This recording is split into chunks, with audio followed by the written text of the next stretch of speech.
মানুষ যখন আশা নিয়ে বাঁচতে থাকে তখন আশাকে কখনো নিরাশ করতে নেই। আশার মধ্যে স্বপ্ন বা ড্রিম লুকাইতে থাকে। এই স্বপ্ন আস্তে আস্তে আস্তে বড় হতে থাকে এবং স্বপ্নের আকার আকৃতি প্রকৃতি যখন বড় হয় তখন আশার রূপ আর আশা থাকে না, তখন এটা আশাকাঙ্ক্ষিত হয়ে যায়। তখন এই আশাটা আশার রূপ নিয়ে তখন এটা বাস্তবায়িত হয়।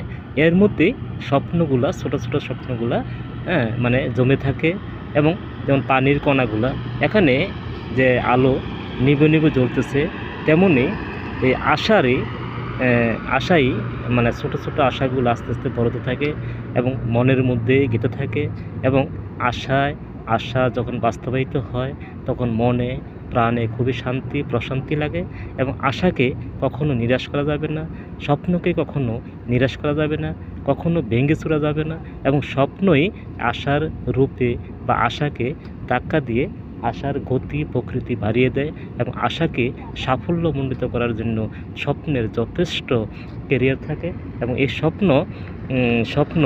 স্বপ্নই মানুষকে আশার আলো দেখাতে থাকে এবং আশাগুলা একটা পর্যায়ে তখন সাকসেসফুলি নিয়ে আসে। তাই আশাকে ছোট করা যাবে না, আশাকে কখনো নিরাশ করা যাবে না, আশাকে কখনো ডিফল্ট করা যাবে না এবং আশাকে আশার মধ্যে রেখে স্বপ্নকে গতি প্রকৃতি বাড়িয়ে তার কাজ কাম বাড়িয়ে আশাকে সাফল্যমণ্ডিত করা আমাদের উচিত।